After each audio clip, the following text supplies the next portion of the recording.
नमस्कार। Study classes में आपका स्वागत है। तो आज हम लेसन प्लान यानी पाठ योजना को देखेंगे। पाठ योजना जब भी अपने रजिस्टर में बनाना स्टार्ट करें, अपने रजिस्टर के लेफ्ट पेज से इसकी शुरुआत करेंगे। तो आइए आज का टॉपिक देखते हैं। आज का जो विषय है वह है इतिहास, और जो टॉपिक यानी जिस प्रकरण पर लेसन प्लान बनाना है वह टॉपिक है नए राजा और उनके राज्य, जो कि क्लास 7 से संबंधित है। आप सामाजिक विज्ञान पुस्तक के अंतर्गत इस चैप्टर को देख सकते हैं, जो कि आपको वहां पर देखने के लिए ये चैप्टर मिल जाएगा। अगर और भी लेसन प्लान आप देखना चाहें तो आप प्लेलिस्ट में जाकर देख सकते हैं। वहाँ पर आपको लेसन प्लान की बहुत सारे वीडियोस देखने को मिल जाएगा। तो आइए आज का टॉपिक देखते हैं। लेसन प्लान बनाने के समय सबसे पहले लिखेंगे विद्यालय का नाम, यानी कि जिस विद्यालय में आपको पढ़ाने के लिए जाना है वो उस विद्यालय का नाम यहाँ पर लिखेंगे। फिर अपना नाम लिखेंगे, फिर आपका क्रमांक यानी रोल नंबर क्या है वो लिखेंगे।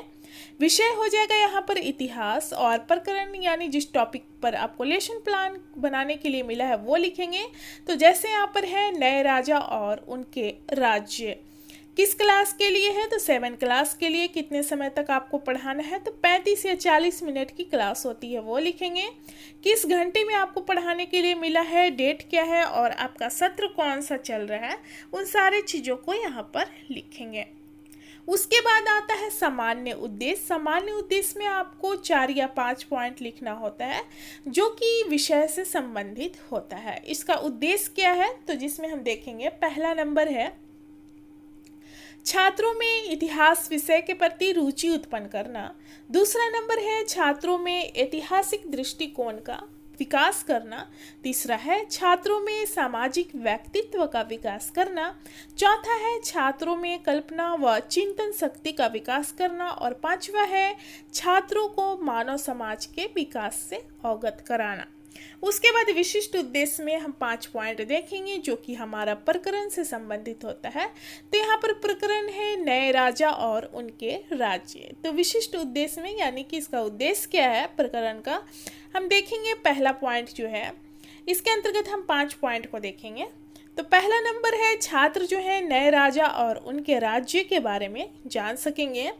दूसरा नंबर है छात्र राज्य के शासन व प्रशासन से संबंधित विषय की व्याख्या कर सकेंगे।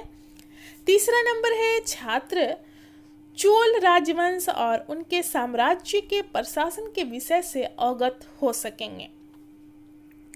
जबकि चौथा नंबर है छात्र नए राजा और उनके राज्य से संबंधित विषय को चार्ट पेपर द्वारा प्रदर्शित करने का कौशल विकसित कर सकेंगे। जबकि 5वां नंबर है छात्रों में नए राजा और उनके राज्य से संबंधित पत्र पत्रिकाओं को पढ़ने की रुचि विकसित हो सकेगी।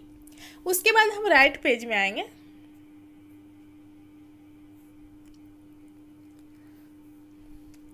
सहायक शिक्षण सामग्री, यानी कि आप पढ़ाने के लिए किन किन सामग्री का प्रयोग करेंगे तो चौक, डस्टर, चार्ट, पॉइंटर, श्यामपट्ट और अन्य शिक्षण सहायक सामग्री। किस विधि का प्रयोग करेंगे तो व्याख्यान व प्रश्नोत्तर विधि। और पूर्व ज्ञान में हो जाएगा कि छात्र जो है यानी कि इस चैप्टर के बारे में, जैसे नए राजा और उनके राज्य के बारे में सामान्य जानकारी रखते हैं। वर्ग व्यवस्था में हो जाएगा छात्र अध्यापक या अध्यापिका जो भी हैं अपने सुविधा के अनुसार क्या करेंगे, क्लास को व्यवस्थित करेंगे। उसके बाद प्रस्तावना का पॉइंट आता है, जिसमें 2 कॉलम आपको बनाना है। एक छात्र अध्यापक या अध्यापिका कथन और दूसरा छात्र संभावित उत्तर। यानी इसमें प्रश्न की संख्या आप 5 या 4 रख सकते हैं, और लास्ट प्रश्न में टॉपिक निकल कर आना चाहिए जिस टॉपिक को आप पढ़ाने वाले हैं। तो ये प्रश्न जो है क्लासरूम में बच्चों से किया जाता है, और बच्चे जो आंसर देते हैं उसी से अगले प्रश्न का निर्माण किया जाता है। आंसर जो है वो सटीक होना चाहिए, सही होना चाहिए। यानी कि यहाँ पर हम देख सकते हैं कि प्रश्न और उत्तर जो है दोनों एक दूसरे से संबंधित होते हैं। पहला प्रश्न करती हैं छात्र अध्यापिका बच्चों से कि प्राचीन काल में राज्य के शासन का प्रमुख कौन होता था। तो छात्रों के द्वारा उत्तर आता है राजा। दूसरा प्रश्न है, जैसे आंसर आया उसी से दूसरा प्रश्न, राजा अपने साम्राज्य के विस्तार के लिए दूसरे राज्यों के साथ क्या करते थे? तो छात्रों के द्वारा उत्तर आता है कि साम्राज्य विस्तार के लिए राजा दूसरे राज्य के साथ युद्ध करते थे। तीसरा प्रश्न है, युद्ध के समय किसी एक राज्य को किस चीज का सामना करना पड़ता है? तो हार या पराजय का सामना करना पड़ता है। चौथा प्रश्न है, पराजय राष्ट्र की शासन व्यवस्था में क्या परिवर्तन देखने को मिलता है? तो नए राजा और उनके द्वारा साम्राज्य की स्थापना देखने को मिलता है, यानी कि जो राजा उस क्षेत्र को जीतता है, यानी कि हम उसे नए राजा के रूप में देखते हैं और वह अपना पूरा साम्राज्य स्थापित करता है, पूरे क्षेत्र को अपने नियंत्रण में लेता है। पांचवा प्रश्न है, नए राजा और उनके राज्य के बारे में विस्तार पूर्वक बताएं। तो छात्र जो हैं यहाँ पर अच्छे से नहीं बता पाते, इसलिए हम यहाँ पर समस्यात्मक लिखेंगे और हम देख सकते हैं कि हमारा जो टॉपिक है वो टॉपिक निकल कर आ गया। जैसे कि हमारा यहाँ पर टॉपिक यानी प्रकरण है नए राजा और उनके राज्य। पाठ की उद्घोषणा में हो जाएगा यहाँ पर, आज हम लोग नए राजा और उनके राज्य के बारे में विस्तार पूर्वक अध्ययन करेंगे। अब उसके बाद हम अगले पेज में आएंगे, जिसमें आपको क्या करना है कि दोनों साइड का पेज यूज करना है, 4 कॉलम बनाना है, जो कि प्रस्तुतिकरण के नाम से जाना जाता है। एक पहला जो कॉलम है वो शिक्षण बिंदु, यानी कि चैप्टर से आपको पॉइंट को उठाना है पढ़ाने के लिए, उस पॉइंट को लिखेंगे।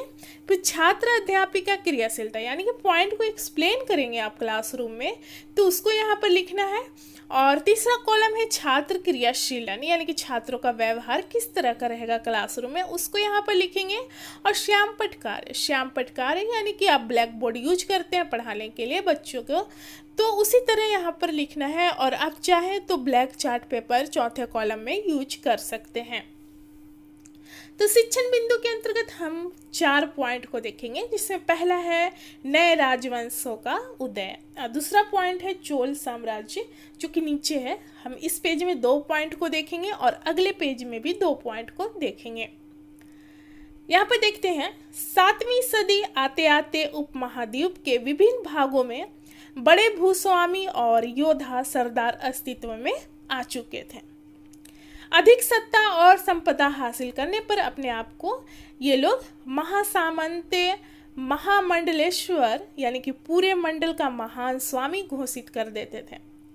इनके हाथों में सत्ता आने के बाद क्या करते थे, अपने आप को ये घोषित कर लेते थे महासामंत, महामंडलेश्वर आदि। कभी कभी वे अपने स्वामी के आधिपत्य से स्वतंत्र हो जाने का दावा भी करते थे।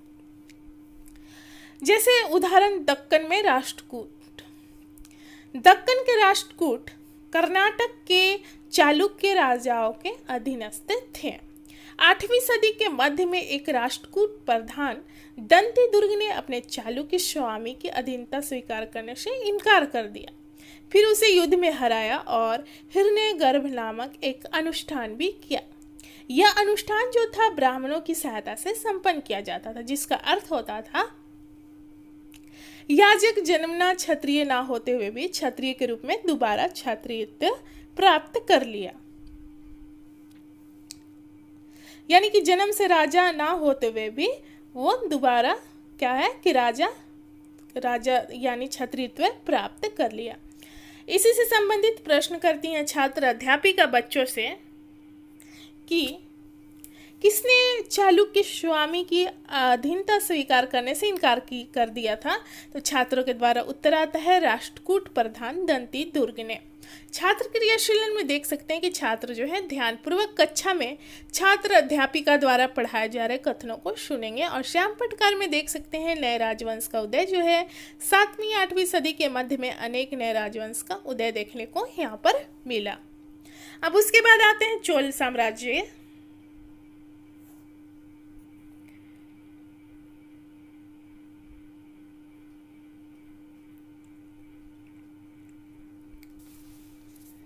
राजा राज प्रथम जो थे सबसे शक्तिशाली चोल शासक थे, जो 985 में राजा बने और ज्यादातर क्षेत्रों पर अपना नियंत्रण स्थापित किया तथा साम्राज्य के प्रशासन का पुनर्गठन भी किया। राजराज के पुत्र राजेंद्र प्रथम ने अपने पिता की नीतियों को जारी रखा और गंगा घाटी, श्रीलंका तथा दक्षिण पूर्व एशिया के देशों पर हमला भी किया। इन अभियानों के लिए उसने जल सेना बनाई। तीसरे से संबंधित प्रश्न करती हैं छात्र अध्यापिका छात्रों से कि सबसे शक्तिशाली चोल शासक किसे माना गया है, तो छात्रों के द्वारा उत्तर आता है राजराज प्रथम। चोल साम्राज्य भी क्या थे, नए राजवंश थे, जो कि हम इसे विस्तार से देखेंगे, इसके प्रशासन के बारे में भी देखेंगे और स्थापत्य कला के बारे में भी देखेंगे आगे। तो यहाँ पर देख सकते हैं श्याम पटकार में चोल राज्य सबसे शक्तिशाली चोल शासक राजराज प्रथम थे और इनके पुत्र राजेंद्र प्रथम ने इनकी नीतियों को बनाए रखा, जारी रखा। अब अगले पेज में हम आते हैं, इसमें भी क्या करना है, 4 कॉलम बनाना है। तीसरा शिक्षण बिंदु जो हमारा है वो है भव्य मंदिर और कांस्य मूर्तिकला। चोल काल में कांस्य मूर्तिकला जो थी काफी फेमस थी। इसे भारतीय वास्तुकला और शिल्पकला का उदाहरण माना गया है। इसे देखेंगे, तमिलनाडु के पूर्वी तट पर कावेरी नदी के उपजाऊ डेल्टा क्षेत्र के तंजौर नामक शहर पर बृहदेश्वर मंदिर का निर्माण चोल शासक राजराज ने करवाया था। यह मंदिर भारतीय वास्तुकला व शिल्पकला का अद्भुत उदाहरण था। मंदिर के साथ जुड़े शिल्पों में सबसे विशिष्ट था कांस्य प्रतिमा बनाने का काम। चोल कांस्य प्रतिमा संसार के सबसे उत्कृष्ट प्रतिमाओं में गिनी जाती थी और अभी भी इसे गिना जाता है। ज्यादातर प्रतिमाएं देवी देवता का होता था। शिव के तांडव स्वरूप को दर्शाने वाली महान नटराज की मूर्ति चोल काल की कांस्य प्रतिमाओं की उत्कृष्टता को प्रदर्शित करती है। अब इसी से संबंधित प्रश्न करती हैं छात्र अध्यापिका छात्रों से कि बृहदेश्वर मंदिर का निर्माण किस शासक ने करवाया था, तो छात्रों के द्वारा उत्तर आता है चोल शासक राजराज ने करवाया था। यहाँ पर हो जाएगा छात्र क्रियाशीलन में कि कक्षा में छात्र जो है अनुशासन को बनाए रखेंगे। श्याम पटकार में हम देख सकते हैं भव्य मंदिर और कांस्य मूर्तिकला। तो बृहदेश्वर मंदिर, इसका निर्माण चोल शासक राजराज ने करवाया था और कांस्य प्रतिमा बनाने का काम चोल द्वारा भारतीय वास्तुकला एवं शिल्पकला का अद्भुत उदाहरण है। जैसे नटराज की मूर्ति हम उदाहरण में देख सकते हैं। चौथा शिक्षण बिंदु है साम्राज्य का प्रशासन। चोल काल में का साम्राज्य का प्रशासन। चोल काल में किसानों की बस्ती को क्या कहा जाता था, उर कहा जाता था, जो सिंचित खेती के कारण बहुत समृद्ध हो गई थी तथा इस काल में गांव के समूह को नाडू कहा जाता था। गांव के समूह को नाडू कहा जाता था तथा नाडू का काम जो था न्याय करना और कर वसूलना। वेलाल जाति के धनी किसानों को केंद्रीय चोल सरकार की देखरेख में नाडू के कामकाज में अच्छा खासा नियंत्रण हासिल था। ये नाडू के कार्यों का देखरेख करते थे, यानी उनके नाडू के कार्यों पर नियंत्रण था इनका, वेलाल जाति के धनी किसानों का। उनमें से कई धनी भूस्वामियों को चोल राजा ने सम्मान के रूप में मूवेंद वेलन और अरैयार प्रधान जैसी उपाधियां दी और उन्हें केंद्र में महत्वपूर्ण राजकीय पद भी सौंपे। तो यहाँ पर देख सकते हैं, इसी से संबंधित प्रश्न करती हैं छात्र अध्यापिका बच्चों से कि नाडू का क्या कार्य होता था, तो न्याय करना और कर वसूलना। श्याम पटकार में देख सकते हैं उर जो थी किसानों की बस्ती थी जिसे उर कहा जाता था। नाडू जो गांव के समूह को नाडू कहा जाता था और इनका कार्य था न्याय करना और कर वसूलना। वेलाल जाति के धनी किसान नाडू के कामकाज पर नियंत्रण रखते थे, देखरेख करते थे। उसके बाद हम अगले पेज में आएंगे। प्रस्तुतिकरण का जो हमारा पॉइंट था, टॉपिक इसके अंतर्गत था, वो यहाँ पर समाप्त हुआ। उसके बाद हम क्या करेंगे, अगले पेज में आएंगे, मूल्यांकन करेंगे। मूल्यांकन में क्या है कि आप जो पढ़ाए हैं उसी चैप्टर से प्रश्न करना है और बच्चे जिस प्रकार उत्तर देंगे उसी आधार पर आप आकलन कर सकते हैं कि बच्चों को जो आप पढ़ाए हैं उसे समझ में आया है या नहीं आया है। मूल्यांकन प्रश्न में आप प्रश्न की संख्या 4 या 5 रख सकते हैं। जैसे पहला प्रश्न है, बड़े भूस्वामी और योद्धा अधिक सत्ता हासिल करने पर अपने आप को क्या घोषित करते थे। दूसरा प्रश्न है, हिरण्यगर्भ नामक अनुष्ठान का क्या अर्थ होता है। तीसरा प्रश्न है, चोल शासक राजराज प्रथम के पुत्र का क्या नाम था। चौथा प्रश्न है, चोल काल किस प्रतिमाओं के लिए प्रसिद्ध था। और पांचवा प्रश्न है, उर किसे कहा जाता था। उसके बाद पुनरावृत्ति में क्या करना है कि जो चीज़ आप पढ़ाएं उसके काफ़ी छोटे क्रम में बच्चों के सामने प्रस्तुत कर देना है। 7वीं सदी आते आते, इसके अंतर्गत पहला पॉइंट को देखेंगे। 7वीं सदी आते आते बड़े भूस्वामी और योद्धा सरदार अधिक सत्ता हासिल करने पर अपने आप को महासमंत महामंडलेश्वर घोषित कर लेते थे तथा कभी कभी वे अपने स्वामी के आधिपत्य से स्वतंत्र हो जाने का दावा भी करते थे। 7वीं 8वीं सदी के मध्य में अनेक नए राजवंश का उदय देखने को मिला। तीसरा हम पॉइंट देखेंगे कि राजराज प्रथम शक्तिशाली चोल शासक थे जो 985 में राजा बने तथा ज़्यादातर क्षेत्रों पर अपना नियंत्रण स्थापित किया, यानी कि साम्राज्य स्थापित किया। चोल साम्राज्य कांस्य प्रतिमा के लिए प्रसिद्ध था। उसके बाद हम क्या देखेंगे, गृह कार्य, यानी कि बच्चों को होमवर्क देना है। तो इसमें प्रश्न की संख्या आप 2 या 3 रख सकते हैं।